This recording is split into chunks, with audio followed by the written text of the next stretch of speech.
What happens when you die? Well, of course, there are a lot of different opinions about it. I can't speak from personal experience to the issue, and so you have to go on good authority. But you get a lot of disagreement about good authority. It seems like a lot of very, very good authorities think that in some form you continue to live on, and I believe that. I believe that the soul lives on and changes forms and so forth. My experience has been that our beliefs don't always address our experience, though, when it starts to happen to us. I'm not talking about our own deaths, but the loss of someone else. And this was always an interesting one to me, and I decided I was going to ask some people who were much, much older than I was, what's their experience?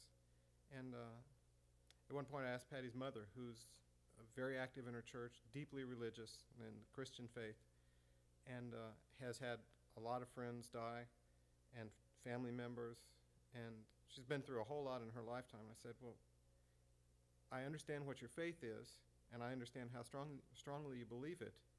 You believe that death is a good thing. I mean, it seems every religious tradition says, I mean, it doesn't say, gee, it's too bad about death. It always says death is an important part of life. It's a good thing for various reasons that we don't necessarily understand, but our faith says, yes, death is a good thing. I said, okay, so how do you reconcile this experience that you have? What's your inner experience, and how does that jive with what you believe, with your faith, what you've been told, what you understand to be the case? And I said, can you reconcile those two things? And she said, no, I can't reconcile those two things.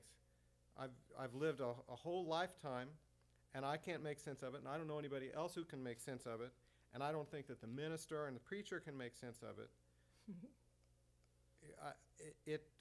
It's useful to know. You know, it would be very useful for us to see the storybook of what's going to happen to us after we leave this form.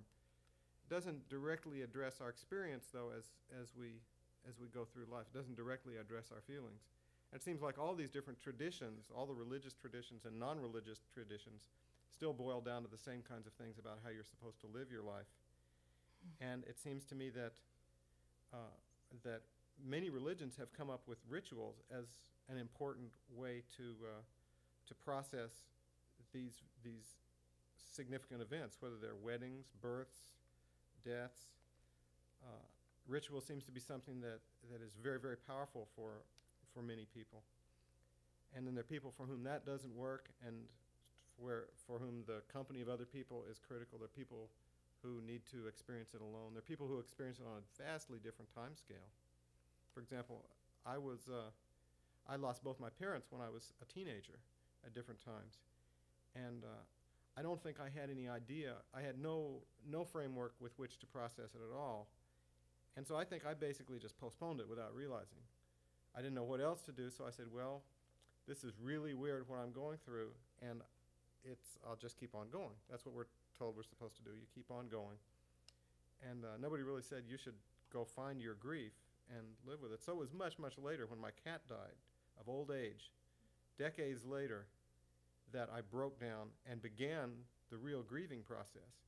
And I'm sure that I'm not an exception. I'm sure there are many people that don't really begin to delve into their own experience until maybe a completely different period of their life. And then all of a sudden the gates open and they start to experience this.